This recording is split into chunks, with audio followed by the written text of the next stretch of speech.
வணக்கம் நண்பர்களே. செய்முறை தேர்வுலாம் எப்படி போய்கிட்டு இருக்கு? என்னங்க இது? அதுக்கப்புறம் வீடியோவே பண்ணலை. நாங்களாம் என்ன பண்ணணுமே தெரியல. எங்களுக்கெல்லாம் கால் டிக்கெட் வருமா? இன்னமும் ஆப்ஷன் இருக்கா? செய்முறை தேர்வு எந்த மாதிரி நடந்துக்கிட்டு இருக்கு? அடுத்த கட்டமும் போகிறவங்க எப்படி தயாராகணும் அப்படிங்கிறது நிறைய பேரோட எதிர்பார்ப்பா இருக்கு. ஸோ அந்த ஒரு காரணத்துக்காக மட்டும்தான், யாருமே ஒரு பண்ணாத விஷயம், அந்தந்த மண்டலத்துக்கு நான் வாட்ஸ்அப் குரூப் கிரியேட் பண்ணியிருக்கேன். சரிங்களா? அதாவது ப்ராக்டிக்கல் எப்படி நடந்துச்சுங்கிறத நான் சொல்ற விட, உங்க ஊரை சேர்ந்த உங்க நண்பர்கள் போயிட்டு வாட்ஸ்அப் குரூப்ல என்னென்னமா பிரச்சனையை ஃபேஸ் பண்ண, என்னென்ன கொஸ்டின் கேட்குறாங்க, எது பண்ணணும் பண்ணக்கூடாது அப்படிங்கிறத வாட்ஸ்அப் குரூப்லேயே போட்டுக்கிட்டு இருக்காங்க. சரிங்களா? அது நான் மறுபடியும் இந்த வாட்ஸ்அப் குரூப் லிங்க் 8 மண்டலம், எம்டிசி, எஸ்சிடிசி, விழுப்புரம், மதுரை, திருநெல்வேலி, சேலம், கோயம்புத்தூர், கும்பகோணம் அப்படின்னு தனித்தனி ஜோனுக்கும் வாட்ஸ்அப் குரூப் லிங்க் இந்த வீடியோக்கு கீழே டிஸ்கிரிப்ஷன்ல இருக்கு. யாராவது அந்த லிங்க் கிளிக் பண்ண தெரியலன்னா தெரிஞ்சவங்கிட்ட கேட்டு கூட அந்த குரூப்ல ஆட் ஆயிக்கோங்க. மறுபடியும் நான் சொல்றேன், எனக்கு கால் பண்ண வேண்டாம். ஏன்னா ஃபோன் கால் மட்டும்தான் ஒரு என்கொயரி மாதிரி என்னை யூஸ் பண்ணிக்கிட்டு இருக்காங்க. சரிங்களா? அப்போ நான் அதனால தான் சொன்னேன், ஃபோன் கால் பண்ண வேண்டாம். அதனால தான் வாட்ஸ்அப் குரூப் கிரியேட் பண்ணியிருக்கேன். அப்படியே எனக்கு பேசணும்னு நினைச்சீங்க அப்படின்னா வாட்ஸ்அப்ல ஒரு மெசேஜ் போட்டு வைங்க, சார் கண்டிப்பா உங்கள்கிட்ட பேசணும்னு சொல்லுங்க, நானே உங்களுக்கு கால் பண்ணி பேசுறேன். ஓகேவா? ஸோ இப்போ ப்ராக்டிக்கல்ல இருக்கிற பிரச்சனையை நான் பேச போறேன். ஓகேவா? ப்ராக்டிக்கல்ல என்னென்ன பிரச்சனைகள் ஃபேஸ் பண்றாங்க, இனிமேல் போறவங்க அதெல்லாம் எப்படி அவாய்ட் பண்ணலாம் அப்படிங்கிற பேச்சு. அப்புறம் நான் வெயிட் பண்ணி பார்க்கலாமா, 2வது லிஸ்ட் 3வது லிஸ்ட்லாம் வர்றதுக்கு வாய்ப்பு இருக்கா அப்படிங்கிற ஒரு சாரா இருக்காங்க. ஸோ அவங்களுக்குலாம் சொல்லிக்கிற வேண்டிய உண்மைன்னா, எல்லாமே க்ளோஸ் ஆயிடுச்சு. இனிமேல் நீங்க வெயிட் பண்றது வேஸ்ட். சரிங்களா? நீங்க பிரைவேட்ல வேலை பார்த்தாலும் அதுவே கண்டினியூ பண்ணுங்க, இல்ல வேற நல்ல வேலையை ட்ரை பண்ணுங்க. உங்களுக்கு கால் டிக்கெட் வரல அப்படின்னா இனியும் நம்பி இருக்க வேண்டாம். ஓகேவா? இனிமேல் அது உங்களுடைய அதிர்ஷ்டம், வர்றதுக்கு வாய்ப்பு கம்மி தான் சொல்றாங்க. ஓகேவா? அதனால கால் டிக்கெட் வராதவங்க நீங்க அடுத்த கட்டமான என்னவோ அது பாருங்க. இப்போ நம்மளுடைய பிரச்சனை என்னன்னா, செய்முறை தேர்வுக்கு தயாராகிறவங்க என்னென்ன பிரச்சனையை ஃபேஸ் பண்றாங்க காமனா அப்படின்னு பார்த்தோன்னா, ஒவ்வொரு மண்டலத்துக்கும் ஒவ்வொரு மாதிரி பாக்குறாங்க. அது நீங்க ஒரு புரிதல் எடுத்துக்கணும். சரிங்களா? யாரோ எங்கேயோ ஒண்ணு சொன்னது அது நம்ம மண்டலத்துக்கு அப்படிதான் கேட்கிறாங்களா அப்படிங்கிறத ஒரு புரிதலோடு இருக்கக்கூடாது. ஸோ அது நான் எல்லாருக்கும் என்ன சொன்னா, உங்க கால் டிக்கெட், உங்க டெலிவரி சீட் வந்திருக்கு கால் டிக்கெட், அதுல என்னென்ன கொடுத்துருக்காங்க அப்படிங்கிற ஒரு தடவை 10 தடவை படிங்க. இது நீங்க நல்லா தெளிவா படிச்சிருந்தாலே உங்களுக்கு டவுட்ஸே வராது. சரிங்களா? அந்த கால் டிக்கெட்ல என்ன சொல்லியிருக்காங்களோ அதன் பிரகாரம் பண்ணாலே போதுமானதான். அதனால ரொம்ப யோசிக்க வேண்டாம். ஓகேவா? இப்ப ப்ராக்டிகலுக்கு பாத்தீங்கன்னா எல்லாரும் சொல்றது ஒரு 1 ஹவருக்கு முன்னாடியே போயிருங்க. எக்ஸாம் அவங்க என்னைக்கு எந்த டயத்துக்கு வர சொல்றாங்களோ அதற்கு 1 ஹவர் முன்னாடியே போயிருங்க. அதே போல டிஃபன் பாக்ஸ்ல கொஞ்சம் சாப்பாடு எடுத்து வச்சுட்டு போயிருங்க. அங்க கேண்டீன்ல சாப்பாடு ப்ரொவைட் பண்ணலாம், இல்லாட்டி லேட் ஆகலாம். சரிங்களா? ஒரு டிஃபன் பாக்ஸ்ல ஒரு சப்பாத்தியோ ஏதோ ஒண்ணு டிஃபனோ லெமன் சாதமோ அந்த மாதிரி வச்சுட்டு கட்டிட்டு வாட்டர் பாட்டில் எல்லாமே ஒரு பேக் ரெடியா வச்சுக்கோங்க. ஏன்னா ஏன் சொல்றேன் அப்படின்னா, நீங்க இந்த பார்டர்ல வெயிட் இருக்கிறவங்க பண்ண பிரச்சனையே இப்ப சொல்றீங்களா? ஒருத்தர் 52 கிலோ தான் இருந்திருக்காரு. அந்த ப்ராக்டிகல் அப்போ பாத்தீங்கன்னா சாப்பிடாம கொள்ளாம போயிருக்காரு. அப்ப அவருக்கு வெயிட் பார்க்கும்போது 49 கிலோ நிக்குது. அப்புறம் என்ன பண்ணுவாங்க? அவரு கெஞ்சி கூத்தாடி கேட்டு நான் சாப்பிட்டு வரேன் அப்படின்ட்டு மறுபடியும் வெயிட் பார்த்துட்டு கொஞ்சம் 50 கிலோ தானே பண்ணிருக்காங்க. ஸோ இந்த மாதிரி பார்டர்ல இருக்கிறவங்க வெயிட் அவங்க 59, 51, 52, 53 இருக்கிறவங்க, நீங்க போனாலே உங்க பேண்ட் சட்டை, இந்த கையில கட்டிருக்க வாட்ச் எல்லாம் கழிச்சாங்கன்னா உங்களுக்கு 2 கிலோ கம்மி பண்ணி தான் போடுவாங்க. சரிங்களா? அப்ப நீங்க கொஞ்சம் நல்லா சாப்பிட்டுட்டு போயிருங்க. அதனால வெயிட் குறைஞ்சிச்சுன்னு ரிஜெக்ட் ஆகிறவங்க இருக்கத்தான் செய்யறாங்க. இந்த ஒரு இதை பாத்துக்கோங்க. சரிங்களா? அதனால நல்லா தூங்கிட்டு போங்க. அங்க கண்ணு மறுபடியும் செக் பண்றாங்க. சரிங்களா? நைட்டு புகழாம் விழிச்சிருந்தாலும் போக மாட்டாங்க. ஏற்கனவே டிரைவர் தான், நீங்க டிரைவ் பண்ணாமையா லைசன்ஸ் வச்சதுனால எக்ஸ்பீரியன்ஸ் எல்லாம் வச்சிருக்கீங்க. அதனால நைட்டு நல்லா தூங்கிட்டு போவாங்க. அங்க போய் கண்ணு ஒருவா டிம்மா தெரியுது, கலர் தெரியல, அப்பெல்லாம் ஐ டெஸ்ட் பாக்குறாங்க. சரிங்களா? அப்ப நைட்டு நல்லா தூங்கிட்டு போங்க. நைட்டு எல்லாம் விழிச்சிருந்து அப்படிலாம் போக வேண்டாம். சரிங்களா? அப்ப இந்த மாதிரி ஒரு அடிப்படை எது வெயிட்டுக்கு சொல்லிட்டேன். அந்த பார்டர்ல இருக்கிறவங்க நல்லா சாப்பிட்டுட்டு போயிருங்க. சரிங்களா?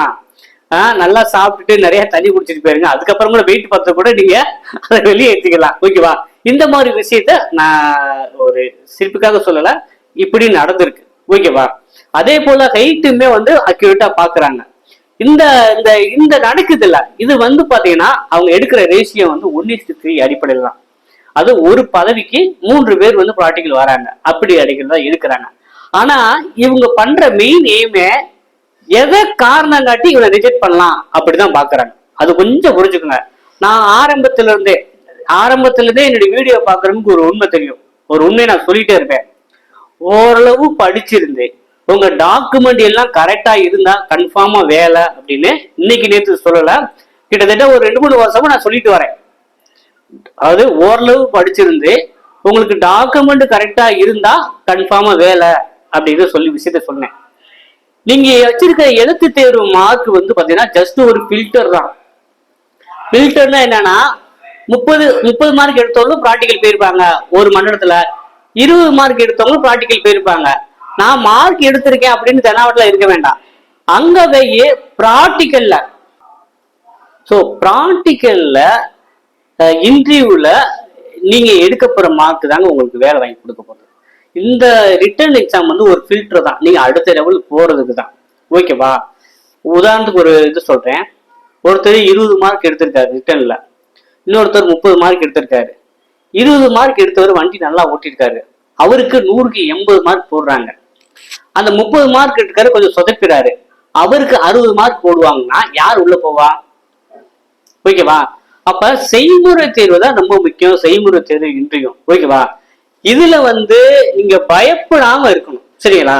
ஒருத்தர் 38 மார்க் எடுத்தவர், ஏற்கனவே சிஎலா ஓடுனவர், அவரை நோண்டி நோண்டி நோண்டி கேள்வி கேட்டிருக்காங்க. சரிங்களா? அப்ப வந்து நீங்க வந்து உங்ககிட்ட நீங்க பயந்தேன்னு வச்சுக்கோங்களேன். ஒரு கேட்கிறாங்க, இல்ல அங்க ப்ளூ கலர் தானே தெரியுது, நல்லா பாருங்கிறாங்க. இவரு இவருக்கு சொல்லியிருக்காங்க என்ன கலர் நல்லா பாருங்க, இவர் ப்ளூ கலர்னு சொல்லியிருக்காரு. இல்ல ப்ளூ கலர் இல்ல நல்லா பாருங்க 10 தடவை கேட்டிருக்காங்க. அவங்க சொல்றாங்கன்னு மாத்தி சொல்லியிருந்தாருன்னா அவருக்கு வந்து இது பண்ணிருப்பாங்க, மார்க் கம்மி பண்ணிருப்பாங்க. இல்லங்க ப்ளூ கலர் தானே என் கண்ணுக்கு தெரியுதுன்னா, இல்ல உங்களை ட்விஸ்ட் பண்ணி பார்த்தேன், ஸ்ட்ராங்கா இருக்கீங்க நீங்க பண்ண முடிவுல அப்படின்னு சொல்றாங்க. அப்ப வந்து நீங்க வந்து உங்களுக்கு நாலேஜுக்கு, சரிங்களா? இப்ப வண்டியில வந்து 4 பேர் ஏறிடுவாங்க ப்ராக்டிக்கல்ல. அப்ப வந்து உங்கள்கிட்ட பேச்சு கொடுப்பாங்க, நீங்க இப்படி திரும்பி பார்த்துக்கிட்டே வண்டியை பாத்துறாங்க. சரிங்களா? உங்க பார்வை டிரைவிங்ல இருக்கணும். சரிங்களா? அப்ப டிரைவிங்ல இருக்கும் போது நீங்க அசுவில வந்து பாத்தீங்கன்னா டிரைவ் பண்ணிக்கிட்டே அவங்ககிட்ட பேசணும். அதுக்காண்டி இப்படி திரும்பி பார்த்து என்னங்க அப்படின்னு பேசிடாதீங்க. அப்படியே வீட்டுக்கு வந்துட வேண்டாம்.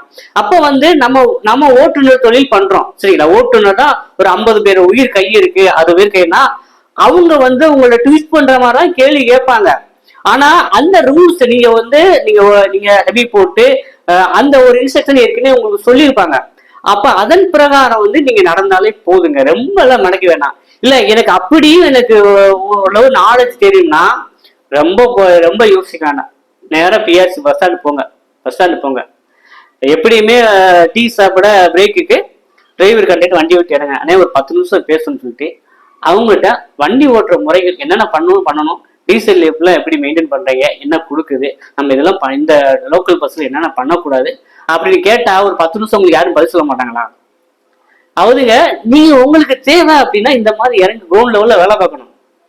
ஒரு டிப்போக்கு போங்க, அங்க போயிங்க, என்ன ஒரு 10 நிமிஷம் உங்கள்கிட்ட பேசிக்கணும்னா ஒரு டிரைவரோ கண்டக்டரோ என்னென்ன பண்ணணும்பா, நான் இந்த மாதிரிலாம் பண்ணுவோம் அப்படின்னு சொல்லாம இருக்க போறாங்க.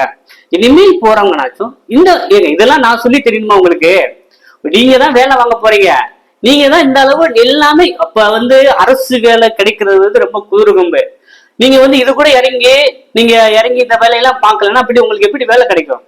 அப்ப இதெல்லாம் கூச்சு நாட்டமே பார்க்க கூடாது. நமக்கு வந்து நாலேஜை வளர்த்துக்கணும், வேலை வேணும்னா இந்த மாதிரி கிரவுண்ட் லெவல்ல இறங்கி நீங்க ஒரு கத்துக்க வேண்டாம். இப்போ லாரி டிரைவர் இருக்காங்க, அவங்க சார்ந்தவங்க எல்லாரும் தெரியும். ஓகேவா? சோ அவங்களுக்கு வந்து எப்படினாலும் பேருந்து ஓட்டுறவங்களுக்கும் ஒரு ஒரு குறிப்பிட்ட ஒரு ரூல்ஸ் அண்ட் ரெகுலேஷன் அவங்க ஃப்ரேம் பண்ணி வச்சிருப்பாங்க. அப்போ ஒரு 10 நிமிஷம் அவங்க இறங்கி கேட்டாங்கன்னா 2 பேருமே டிரைவர் தான், அவங்களுக்கு அது பஸ்ல என்னென்ன பண்ணணும் பண்ணக்கூடாது அப்படின்னு சொல்ல மாட்டாங்களா என்ன? அப்ப இந்த ஒரு சின்ன விஷயத்துக்கு வந்து நீங்க வந்து கிரவுண்ட் லெவல்ல கூட இறங்கி உங்களுக்கு தெரியல, இல்ல எப்படியுமே யாராவது ஒரு ரிலேஷன் சொந்தக்காரங்களும் உங்ககிட்ட இருப்பாங்க. சரிங்களா? அப்படி அவங்கள்ட்ட கேட்டுக்கலாம். இல்லாட்டி வந்து ஒரு பஸ் ஸ்டாண்டுக்கு போயிட்டு அந்த இருப்பாங்கன்னே ஒரு 10 நிமிஷம் பேசலாமனே, இந்த மாதிரி போறேன் அப்படின்னு சொன்னா அவங்க சொல்லத்தான் போறாங்க. அதாவது இந்த ஒரு நாலேஜ் இல்லாத நான் சொல்றேன். ஓகேவா? அதுக்குதான் நம்ம குரூப்லயே கிரியேட் பண்ணி நான் உங்களுக்கு என்ன சொல்லியிருக்கேன், போயிட்டு வர்றவங்க நீங்க உங்களுக்கு என்னென்ன பிரச்சனையை பேஸ் பண்ணீங்க அப்படிங்கிறத குரூப்ல வந்து மறக்காம தெரிவிங்க. அதுக்காக தான் குரூப் கிரியேட் பண்ணியிருக்கோம். ஏன்னா நான் ப்ராக்டிக்கல் போல, நான் ஹெவி ட்ரைவர் கிடையாது.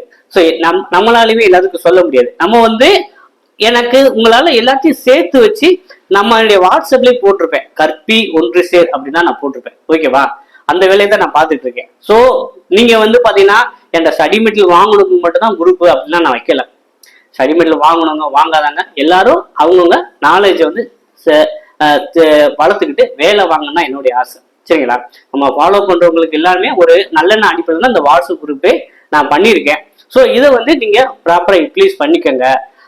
காசு கேட்கறாங்க, அது கேட்கறாங்க, பேனாண்ட ஃபில் பண்ணல, பென்சில்ல ஃபில் பண்றாங்க, அதெல்லாம் நமக்கு இப்ப தேவையில்லை. நீங்க வந்து உங்களுடைய எஃபர்ட்டை முழுமையா போடுங்க. அதற்கான பலனை வந்து நீங்க அனுப்பிப்பீங்க. சரிங்களா? ஏனோ தானங்களுக்கு அங்க வேலை கிடையாது. பெர்ஃபெக்டா இப்ப என்ன சொல்லியிருக்காங்க, கவர்மெண்ட் ஹாஸ்பிட்டல் தான் வாங்கன்னு சொல்லியிருக்காங்க. நீங்க போய் பிரைவேட்ல வாங்க போனா அவங்க ஏற்ற மாட்டாங்களா? அது வந்து நம்ம தப்பு. அப்ப நம்ம எல்லாமே நம்ம தான் காரணம். அப்ப எந்த அளவு நீங்க நாலேஜை வளர்த்துக்கிறீங்க, அதுக்குதான் நான் குரூப் வச்சிருக்கேன். இன்னமும் குரூப்ல ஜாயின் பண்ணாங்க, எனக்கு போன் பண்ணி குரூப்ல ஜாயின் பண்ணி விடுங்கன்னு கேட்காதீங்க. லிங்க் கொடுத்துருக்கீங்க, அந்த லிங்க் கிளிக் பண்ணாலும் அதுவே ஜாயின் ஆயிரும். சரிங்களா? ஸோ அதனால வந்து அதாவது கால் டிக்கெட்டை ஒரு அடிக்கு 4 தடவை பாருங்க. என்ன பண்றாங்க, ஃபர்ஸ்ட் வந்து பாத்தீங்கன்னா உங்களை வந்து சர்டிஃபிகேட் வெரிஃபிகேஷன் பண்றாங்க. ஒரு தடவைக்கு 3 தடவை செக் பண்றாங்க. அப்புறம் வந்து பாத்தீங்கன்னா இது வந்து அது முன்னுரிமை சான்றிதழ். நீங்க தமிழ் வழியில படிச்சிருக்கேன் அப்படின்னு நீங்க சொல்லியிருந்தீங்கன்னா தமிழ் வழி சான்றிதழ் கொண்டு போங்க. இல்ல எம்ப்ளாய்மெண்ட்ல பதிவு பண்ணிருக்கேன்னு சொல்லியிருந்தீங்கன்னா எம்ப்ளாய்மெண்ட் கொடுப்பாங்க. அதை பத்தி நீங்க அப்ளிகேஷன்ல தெரிவிக்கலன்னா அது தேவையில்லை. இல்ல எக்ஸ்ட்ரா இப்ப எடுத்து கொண்டு போறேன் அப்படின்னாலும் அது ஒண்ணும் சொல்லிக்க மாட்டாங்க. ஆனா அங்க மென்ஷன் பண்ணிட்டு கொண்டு போகாம இருந்தாதான் தவறு. அதாவது அப்ளிகேஷன் என்னன்னா சொல்லியிருக்கீங்களோ அத்தனையும் கொண்டு போனுங்க. அது ஒண்ணு கூட விடக்கூடாது. அதை மட்டும் ஒரு புரிதலை ஏற்படுத்திக்கோங்க. சரிங்களா? அப்புறம் வந்து என்ன பண்றாங்க, சர்டிபிகேட் பேச முடிச்ச உடனே உங்களுக்கு மெஷர்மெண்ட் பாக்குறாங்க, ஹைட்டு வெயிட் பாக்குறாங்க. ஓகேவா? ஹைட்டு வெயிட் பார்த்தா அடுத்த லெவலுக்கு வந்து வண்டி ஓட்ட ஊத்துறாங்க. அதுலயுமே பேசிக்கா வந்து நம்ம வண்டியை பத்தி தான் கேட்க போறாங்க. கொஸ்டின்ஸ் வந்து எல்லாருமே இது அட்டன் பண்ணாங்கன்னா எனக்கு ரொம்ப டிபிக்கல்லா கொஸ்டின் கேட்டாங்க அப்படிலாம் கிடையாது. நீங்க வந்து வண்டி ஓட்டும் போது அஸ் எ டிரைவிங் ரூல்ஸ் நீங்க ஃபாலோ பண்ணணும். திடீர்னு ஒருத்தர் வந்து பாலத்துல இறக்கத்துல நிப்பாட்ட சொல்லியிருக்காங்க. சரிங்களா? அது ஒரு நண்பர் சொன்னாரு, நிப்பாட்ட சொன்னா பாலம் இறக்கும்போது நீங்க நிப்பாட்டலாமா சொல்லுங்க பார்ப்போம். இறக்கத்துல அவங்க நிப்பாட்ட சொன்னாலும் நிப்பாட்டமா, அவங்க நிப்பாட்ட சொன்ன ஒரு ஓரங்கட்டு நிப்பாட்டப்பல. அவங்க கேட்டிருக்காங்க, நான் நிப்பாட்ட சொன்னா எப்படி நிப்பாட்டுவேன், பாலத்துல இருக்க ரூல்ஸ் இருக்கா அப்படின்னு கேட்டிருக்காங்க. அப்ப நீங்க ஒரு ஃப்ரேம், அவங்க ரூல்ஸ்னு ஒரு ஃப்ரேம் வச்சிருக்காங்க, டிரைவர்னா இப்படித்தான் இருக்கணும், இந்த மாதிரி ரூல்ஸ் எல்லாம் ஃபாலோ பண்ணுங்க. அதை அவங்க பிரேக் பண்ற மாதிரி உங்களை கேள்வி கேட்பாங்க. இல்ல சார் ரூல்ஸ் போய் இப்படி பண்ணக்கூடாது, நான் இப்படிதான் பண்ணுவேன்னு சொன்னா அவங்க அதுக்கு மார்க் போட்டுதான் ஆவாங்க. நீங்க வந்து அவங்க சொல்றாங்க இவங்க சொல்றாங்க அப்படின்னு பேச்சை கேட்காதீங்க. டிரைவருக்குன்னு ஒரு rules set of rules frame பண்ணி தான் நீங்க ஓட்டுநர் ஹெவி லைசன்ஸ் எடுத்திருப்பீங்க.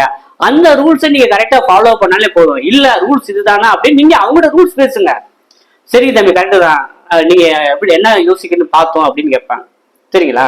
ஸோ இந்த மாதிரிலாம் கொஸ்டின்ஸ் வந்து வருது. நீங்க வந்து நான் வந்து வாட்ஸ்அப் குரூப் இந்த வீடியோக்கிலேயே டிஸ்கிரிப்ஷன்ல கொடுத்துருக்கேன். கால் டிக்கெட் வந்தவங்க செய்முறை தேர்வுக்கு வந்தவங்க மட்டும் ஜாயின் பண்ணிக்கோங்க. இன்னும் என்ன கால் டிக்கெட் வருமா வராதா அப்படின்னு கேட்குற குரூப் வந்து வேண்டாம். ஏன்னா உங்களுக்கு தான் மன சங்கடமா இருக்கும். அப்ப கால் டிக்கெட் வந்தவங்க மட்டும் ஜாயின் பண்ணி பாருங்க, சிறப்பா பண்ணுங்க. நான் சொன்ன மாதிரி வந்து பயப்படாதீங்க. சரிங்களா? பயப்படாம நீங்க வண்டியை மூவ் பண்ணாலே போதும். அதே போல பின்னாடி ரிவர்ஸ்ல வந்து ஒரு இதுல நிப்பாட்ட சொல்றாங்க, ஒரு இதுல ரொம்ப அசால்ட்டா போய் பண்ணிட்டு வராங்க. ஓகேவா? நீங்க வந்து வேற மாதிரி அப்படி இப்படிதான் உங்களுக்கு தான் அப்படி இப்படிலாம் ஏதாவது நான் என்ன மாதிரி அப்படி இப்படி சொல்றேன்னு உங்களுக்கு தெரியும். அதெல்லாம் இப்ப யோசிக்காதீங்க. உங்களுடைய கடமை என்ன? கடமை என்னன்னா வண்டி ப்ராப்பரா ஓட்டி கட்டணும். அதை முடிச்சுட்டு வாங்க. அதுக்கு மேல ஆண்டவன் இருக்கான். சரிங்களா? அதுக்கு அப்படி மட்டும் முடிவு பண்ணுங்க. ரொம்பலாம் யோசிச்சுக்கிட்டு அப்படியே மண்டை வச்சுக்கிட்டு இருக்க வேண்டாம். சிறப்பா படுங்க. நம்ம அடுத்த காணொலியில மீண்டும் சந்திப்போம். நன்றி, வணக்கம்.